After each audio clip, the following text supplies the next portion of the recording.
Hello दोस्तों, आज हम जानेंगे 25 तारीख की शिफ्ट में कौन कौन से प्रश्न पूछे गए थे। शिफ्ट फर्स्ट और सेकंड में बहुत सारे प्रश्न जो है वो रिपीट हो रहे हैं और एग्जाम 22 तारीख से लेके अभी तक के जो प्रश्न है उसमें बहुत सारे प्रश्न ऐसे आए हैं जो आपको रिपीट होते हुए दिख रहे हैं। तो दोस्तों आज हम उनके बारे में जानते हैं एक एक करके। तो चलिए स्टार्ट करते हैं हम। सबसे पहले यहाँ पे ये जो कुछ आपके पैटर्न है जहां से क्वेश्चन बार बार आपको देखने को मिल रहे हैं, जैसे लॉजिकल रीजनिंग से बहुत क्वेश्चन मिल रहे हैं। लॉजिकल रीजनिंग हो गया, आईसीटी हो गया, कम्युनिकेशन हो गया, टीचिंग हो गया या फिर आपका हायर एजुकेशन हो गया। ये कुछ यूनिट ऐसी होती है जो बहुत ज़्यादा एरिया कवर करती है। अब हम जानेंगे किस प्रकार के प्रश्न पूछे। तो दोस्तों यहाँ पे हम समझेंगे, पहला एक बार पूछा था कि टीचिंग एज ए साइंस, क्या टीचिंग एक साइंस है, टीचिंग एक आर्ट है? तो हाँ, टीचिंग एक साइंस है क्योंकि यहाँ पे हम जो एक स्ट्रक्चर को फॉलो करते हैं, तो टीचिंग एक साइंस भी है। टीचिंग में आपको पढ़ाने की कला आनी चाहिए, तो टीचिंग एक आर्ट भी है। तो दोस्तों यहाँ टीचिंग साइंस और आर्ट दोनों हैं, ये बात ध्यान रखिएगा। ये क्वेश्चन पूछा गया था आज की शिफ्ट में। इसके बाद दोस्तों एनईपी 1986, अभी तक एनईपी 2020 हर बार आ रहा था, अब एनईपी 1986 के बारे में पूछ लिया है। तो आपको तीनों एनईपी को अच्छे से पढ़ के जाना है। आपको एनईपी 68, एनईपी 86 और एनईपी 2020 के बारे में विशेष बातें ध्यान रखिएगा। एनईपी 2020 को एकदम घोल के पी जाइए। एनईपी 2020 से आपको हमेशा एक प्रश्न मिलेगा ही मिलेगा। तो दोस्तों इसके बाद ब्लूम टेक्सोनोमी। ब्लूम टेक्सोनोमी अभी तक 2-3 सालों से लगातार पूछे जाने वाला प्रश्न है। ब्लूम टेक्सोनोमी से हमेशा आपको स्ट्रक्चर देगा और उसको सीक्वेंस में जमाना होगा। तो कॉग्निटिव डोमेन, इफेक्टिव और साइक्लोमोटर को सीक्वेंस देगा, वो सीक्वेंस को आपको जमाना है। तो दोस्तों सीक्वेंस को रट के चल जाइए, ये क्वेश्चन आपका है। इसके बाद आप देखेंगे इवोल्यूशन और असेसमेंट। इवोल्यूशन और असेसमेंट में आपको दो इवोल्यूशन बहुत ज्यादा ध्यान से पढ़ना है, फॉर्मेटिव इवोल्यूशन और सबमेटिव इवोल्यूशन। फॉर्मेटिंग क्या होता है? जो ड्यूरिंग द क्लास चलता है, जो ड्यूरिंग में क्लास के बीच बीच में अगर आपसे टीचर प्रश्न पूछते हैं, आपसे क्वेश्चन करती है, उसके आपके नंबर काउंट नहीं होते, वो आपकी प्रॉब्लम्स के लिए होते हैं। आपको क्वेश्चन आया, मैम से पूछा, मैडम ने सॉल्व करा, वो फॉर्मेटिव इवोल्यूशन है। पर सबमेटिव क्या होता है? Summative during after the class होता है, मतलब आफ्टर द सेशन होता है। जैसे कि आपके साल के लास्ट में आपका जो फाइनल एग्जाम होता है, जिसमें आपको रिजल्ट दिया जाता है, आपको मार्क्स दिए जाते हैं, आपको ग्रेड दिए जाते हैं, वो आपका होता है सबमेटिव इवोल्यूशन। तो फॉर्मेटिव इवोल्यूशन, सबमेटिव इवोल्यूशन को बहुत अच्छे से पढ़िए जाइए। और एक होता है अपना ड्यूरिंग द क्लास जो चलता है, नैदानिक समस्याएं जो हमारे हल करने के लिए पूछा जाती है। इस प्रकार के जो क्वेश्चन है वो बहुत ज़्यादा रिपीट होते हैं। इसके बाद आपको ध्यान रखना है यहाँ पे क्या होता है, इफेक्टिव क्लासरूम पूछी हुई है कि इफेक्टिव क्लासरूम के क्या क्या गुण होते हैं। तो बच्चा अगर शांति से पढ़ रहा है, टीचिंग के पढ़ाने में इफेक्ट है, या फिर आपका कंटेंट में दम है, या फिर आप किसी भी प्रकार की जो इफेक्ट करता है बच्चों के लिए, तो क्लासरूम का माहौल जो वो होता है इफेक्टिव होता है। तो आपको इसकी क्वालिटीज पढ़ के जानी है कि इसमें क्या क्या इफेक्टिव चीजें हो सकती है। इसके अलावा दोस्तों ग्राउंडेड थ्योरी को बहुत पूछा है। ग्राउंडेड थ्योरी मतलब ग्राउंड लेवल से थ्योरी करना है, मतलब आपको रिसर्च करना है ग्राउंड लेवल से। अब कैसे होता है? तो इसमें आपको ध्यान रखना है कि जैसे सीआईडी की बात करें तो सीआईडी कैसे करती है, बिल्कुल बिल्कुल क्लू मिलाते हुए चलती है और पूरा आप एक पूरा का पूरा स्ट्रक्चर ढूंढ लेती है, वो पूरी की पूरी रिसर्च कर लेती है। तो वैसे आपको ग्राउंडेड लेवल को समझ के जाना है, ग्राउंडेड थ्योरी को। इसके बाद होता है अपना काशी एक्सपेरिमेंटल, जो होता है आधा अधूरा एक्सपेरिमेंटल जो होता है उसको कहते हैं आकाशी एक्सपेरिमेंट। तो काशी एक्सपेरिमेंट और टाइप्स ऑफ जितने भी आपके जो रिसर्च है वो आप सभी को पढ़ के जाना है, क्योंकि टाइप्स ऑफ रिसर्च से एक क्वेश्चन आपका बनेगा ही बनेगा दोस्तों। और हर शिफ्ट में पूछा जा रहा है, इस शिफ्ट में भी पूछा जाएगा, आने वाले सभी एग्जाम में आपको ये क्वेश्चन देखने को मिलेगा। ठीक है दोस्तों। इसके बाद नल हाइपोथेसिस। हाइपोथेसिस टेस्टिंग जो होती है, नल हाइपोथेसिस और अल्टरनेटिव हाइपोथेसिस में अंतर आपको ध्यान रखना है। नल का रिजल्ट जो होता है बिल्कुल जीरो आ जाता है, तब हम वापस से रिसर्च को चालू करते हैं, तो उसे कहते हैं हम अल्टरनेटिव हाइपोथेसिस बनाते हैं। तो यहाँ पे आपको दोनों हाइपोथेसिस को ध्यान रखना है। इसके बाद है ना टाइप्स ऑफ सैंपलिंग से क्वेश्चन आ रहे हैं अधिकतर। अभी स्नोबॉल सैंपलिंग, कोटा सैंपलिंग, इस प्रकार के प्रश्न बने हैं। तो आप टाइप्स ऑफ सैंपलिंग को क्वेश्चन को पढ़ के जाइए, आपको इसका पेपर में एग्जाम में क्वेश्चन देखने को मिलेगा ही मिलेगा दोस्तों। तो ये सब आपके जो है बहुत ज़्यादा मोस्ट रिपीटेड क्वेश्चंस हैं दोस्तों, पढ़ना है आपको अच्छे से। इसके अलावा हम देखते हैं कि यहाँ पे दे रखा है कम्युनिकेशन मैट्रिक्स जो है।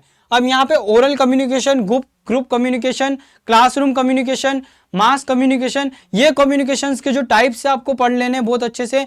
ओरल आपको पता है, ओरल कम्युनिकेशन क्या होता है, जो हम बोलकर करते हैं। ग्रुप कम्युनिकेशन क्या होता है, जो छोटे लेवल पे किया जाता है, ग्रुप कम्युनिकेशन। इसके अलावा यहाँ पे ग्रुप कम्युनिकेशन को हम क्लासरूम कम्युनिकेशन के नाम से भी जानते हैं। इसके अलावा पब्लिक कम्युनिकेशन और मास कम्युनिकेशन, इन 3-4 कम्युनिकेशन को आपको अच्छे से पढ़ के जाना है दोस्तों। इनफॉर्मल कम्युनिकेशन के बारे में भी क्वेश्चन कल बना था, जिसमें पूछा था ग्रे पॉइंट कम्युनिकेशन को किस नाम से जानते हैं या क्या होता है ग्रे पॉइंट कम्युनिकेशन। तो आपको ये कुछ कम्युनिकेशन के प्रकार अच्छे से पढ़ के जाना है। इसके अलावा आप ध्यान रखना है कम्युनिकेशन के बैरियर्स क्या क्या होते हैं, जैसे कि साइकोलॉजिकल बैरियर होता है, फिजिकल बैरियर होता है ना। इसके बाद इन्वायरमेंटल बैरियर्स होते हैं, अनेकों प्रकार के जो बैरियर्स होते हैं, उन बैरियर्स के बारे में आपको पता होना चाहिए कि कौन सा बैरियर जो है वो किसका पार्ट है, कौन सा बैरियर किसका हिस्सा है। ठीक है दोस्तों। इसके बाद आप देख लेंगे कि यहाँ पे पूछा गया है अलग अलग डिक्शनरी की मीनिंग पूछी है और इमोशनल और कल्चरल मीनिंग पूछी गई है। तो दोस्तों ये छोटे छोटे प्रश्न भी आपको ध्यान रखना है, जो आपको रिपीट हो रहे क्वेश्चन उनको जितना हो सके उतना ज़्यादा पढ़ के जाइए, ताकि आप पिछले वाले क्वेश्चन को एनालाइज करेंगे। और एनटी अपना पैटर्न बार बार नहीं बदलता है, वही प्रश्न आपको अगली शिफ्ट में देखने को मिलेंगे।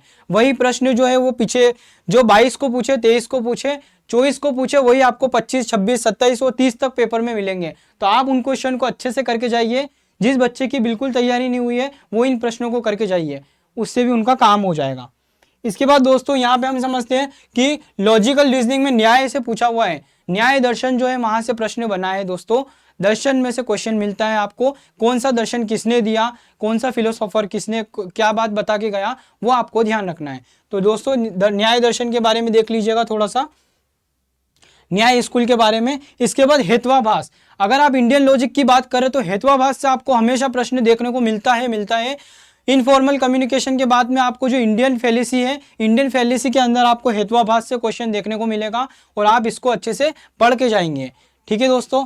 इसके बाद में डिडक्टिव और इंडक्टिव लॉजिक क्या होता है, डिडक्टिव और इंडक्टिव के बारे में आपको पढ़ना है कि डिडक्टिव क्या होता है और इंडक्टिव क्या होता है। डिडक्टिव होता है हमारा सामान्य से विशिष्ट की ओर और इंडक्टिव होता है हमारा विशिष्ट से सामान्य की ओर। तो आपको इन दोनों के बारे में समझना है, क्योंकि ये अकेला पार्ट जो है ये टीचिंग में भी आता है, ये रिसर्च में भी आता है, ये लॉजिकल रीजनिंग में भी आता है, ये आईसीटी में भी आता है और ये आपको हायर एजुकेशन में मिलता है। तो आपको डिडक्टिव और इंडक्टिव को बहुत अच्छे से पढ़ के जाना है और इसको क्वेश्चन आपको 2-3 साल से देखने को मिल रहे हैं। ठीक है दोस्तों। इसके अलावा पेपर का जो मैथमेटिक्स और डीआई की बात करें तो यहाँ मैथमेटिक्स और डीआई जो है वो मॉडरेट लेवल पे आई थी, जैसे कल प्रतिशत से पूछा हुआ था, डीआई जो है वो परसेंटेज बेस्ड था। तो इस बार भी आज जो देखा गया वो भी नॉर्मल मॉडरेट लेवल का देखा गया। तो आपको ध्यान रखना है कि किस प्रकार जो है डीआई भी जो है वो हार्ड नहीं आ रहा है, बहुत इजी आ रहा है। अगर आप ध्यान से करेंगे तो आपके वो 5 प्रश्न फिक्स हैं। तो ध्यान रखिएगा दोस्तों डीआई में। इसके अलावा मैथ्स में आपको ध्यान रखना है कि आपको नंबरिंग से तो क्वेश्चन बनता है, साथ में आपको प्रॉफिट और लॉस पढ़ के जाना है, टाइम, स्पीड और डिस्टेंस को पढ़ के जाना है। और तीसरा जो हो गया हमारा यहाँ पे हो गया डीआई जो है वो आपको नॉर्मल लेवल का मिलेगा। तो ये 3 प्रश्न आप करके जाइए, प्रॉफिट लॉस को पढ़ के जाइए, टाइम वाले जो क्वेश्चन है उनको पढ़ के जाइए और डीआई को आप एक बार अच्छे से प्रैक्टिस करके जाइए। ठीक है दोस्तों। इसके अलावा बात करेंगे हम कि नेटवर्क और हार्डवेयर से यहाँ क्वेश्चन बना था, कल भी पूछा गया था, टीसीपी आईपी से बना हुआ था क्वेश्चन, और आज भी नेटवर्क को लेके पूछा है कि टाइप्स ऑफ नेटवर्क पूछे थे। तो दोस्तों आपको ये पढ़ना है, सॉफ्टवेयर पढ़ के जाने हैं कि हमारे जो तीनों टाइप के जो सॉफ्टवेयर होते हैं उन सॉफ्टवेयर को आपको पढ़ना है अच्छे से, सॉफ्टवेयर के बारे में आपको जानकारी रखनी है।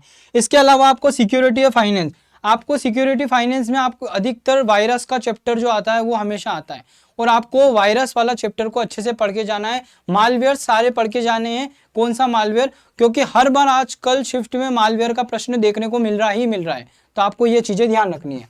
ठीक है दोस्तों। इसके अलावा दोस्तों यहाँ पे हम देखेंगे कि हमको पूछा गया था पॉल्यूशंस के बारे में। वाटर पॉल्यूशन किससे होता है, वाटर पॉल्यूशन में जो मीना माता रोग है, जो मीना माता रोग जो उसके बारे में पूछा गया था। तो पॉल्यूशन से आपको क्वेश्चन देखने को मिलता है और पॉल्यूशन है हमारा इंपॉर्टेंट चैप्टर भी है, जिसमें आपका वाटर पॉल्यूशन और एयर पॉल्यूशन सबसे ज्यादा इंपॉर्टेंट है।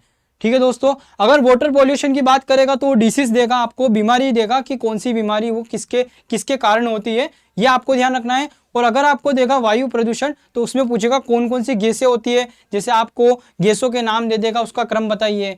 या फिर आपको वो क्वेश्चन में दे रहा है कि वो जो गैसेस है वो किस प्रकार से जैसे कि SO2 SO2 दे दिया उसने, CO2 दे दिया, NO2 दे दिया, उससे पूछेगा ये कहाँ से निकलते हैं, इसका सोर्स क्या है, इससे क्या क्या प्रकार के पोल्यूशन होते हैं, ये प्रश्न आपको ध्यान रखना है। इसके अलावा इन्वायरमेंट में आपको 2-3 प्रोटोकॉल पढ़ के जाना है, जिसमें आपको सबसे पहला इंपॉर्टेंट है आपका मॉन्ट्रियल प्रोटोकॉल, जहां से क्वेश्चन बन रहा है। क्योटो प्रोटोकॉल आपका पढ़ के जाना है हर बार, पिछली बार भी आपको क्योटो प्रोटोकॉल में क्वेश्चन देखने को मिला है। और इसके अलावा आपको पेरिस एग्रीमेंट को पढ़ के जाना है, क्योंकि ये पार्ट बहुत बड़ा एरिया कवर करते हैं और यहाँ से प्रश्न बहुत ज़्यादा देखने को मिलते हैं। तो आपको ये प्रोटोकॉल्स को छोड़ना नहीं है, मॉन्ट्रियल प्रोटोकॉल, क्योटो प्रोटोकॉल और पेरिस एग्रीमेंट को अच्छे से पढ़ के जाना है। इसके अलावा एसडीजी गोल्स, अभी इस बार तो फैशन हो गया है ये कि हर एग्जाम में आपको एसडीजी गोल्स के बारे में पूछा जा रहा है। तो आप एसडीजी गोल्स को पढ़ के जाइए अच्छे से। एसडीजी गोल्स कितने हैं, 17 गोल्स को पढ़िए, वो गोल्स क्या विशेषताएं रखते हैं, कौन सा गोल्स कौन से नंबर पे आता है, ये बातें आपको सभी ध्यान रखनी है। इसके अलावा हायर एजुकेशन की बात करें तो आपके एंसेंट जो यूनिवर्सिटी से उनके नाम पूछ रहे हैं, और नाम जो पूछ रहा है वो यूनिवर्सिटी कहाँ पे है इस्टेब्लिश्ड, ये यूनिवर्सिटी किसने बनाई और यूनिवर्सिटी कौन सी सिटी में है, वो बातें आपको पता होनी चाहिए। तक्षशिला, नालंदा, इस प्रकार की जो हमारी पुरानी यूनिवर्सिटी उनके नाम पूछे गए हैं, जिसमें सबसे ज़्यादा पूछी जाने वाली तक्षशिला और नालंदा है। इसके अलावा जो छोटी अन्य यूनिवर्सिटियाँ हैं उनके नाम भी आपको ध्यान रखने दोस्तों। इसके अलावा आपको यहाँ पूछा हुआ है वेलफेयर और पॉलिसी इनिशिएटिव, मतलब आपको ये यहाँ पे मिड डे मील योजना जो मैंने आपको कल ही बताई थी कि मिड डे मील योजना जो है वो आई थी, उसका नाम क्या हो गया, चेंज होके पीएम पोषण योजना हो चुका है। वंदे मातरम से यहाँ क्वेश्चन बना था जो दोस्तों कल बना था हमारे, वंदे मातरम की कुछ सीक्वेंस दिया था, स्टेप्स दी थी और आपको जमाना था उसको क्रम में, तो वंदे मातरम को आपको पढ़ के जाना है। इसके अलावा एजुकेशन पॉलिसी ध्यान रखनी है आपको, एजुकेशन के अंदर कौन कौन सी पॉलिसी है। इसमें क्या हुआ था, प्लानिंग कमीशन के बारे में इस बार प्रश्न बना था कि प्लानिंग कमीशन, जैसे अभी वो नीति आयोग में कन्वर्ट हो गया है, पर प्लानिंग कमीशन के बारे में आपको ध्यान रख के जाना है, यहाँ पे प्रश्न बना है प्लानिंग कमीशन से। ठीक है दोस्तों, प्लानिंग कमीशन से यहाँ क्वेश्चन बन चुका है। फॉर्मल फेलेसी, फॉर्मल से ज़्यादा आपको इनफॉर्मल फेलेसी पूछता है, पर फॉर्मल फेलेसी भी आपको पढ़ के जाना है एक बार के लिए कि फॉर्मल फेलेसी में क्या क्या बातें हैं। इसके अलावा नीति आयोग पूछा हुआ है और इनफॉर्मल फेलेसी और हेतुआभास से आपसे प्रश्न बना है दोस्तों।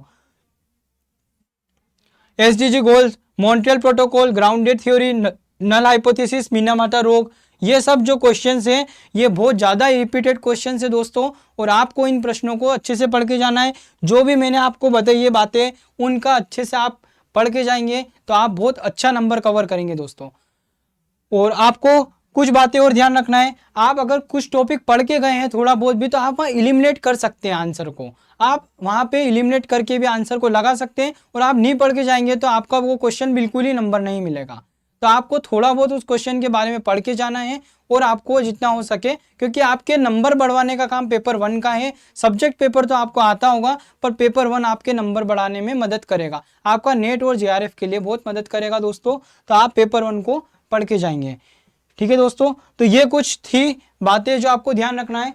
आप सभी को इसको अच्छे से पढ़ के जाना है, जो चैप्टर्स मैंने बताए हैं, जो टॉपिक्स आपको दिए हैं। तो बस आप अच्छे से अपनी मेहनत करिए, और अन्य जानकारी को प्राप्त करने के लिए हमारे चैनल पे बने रहिए। चैनल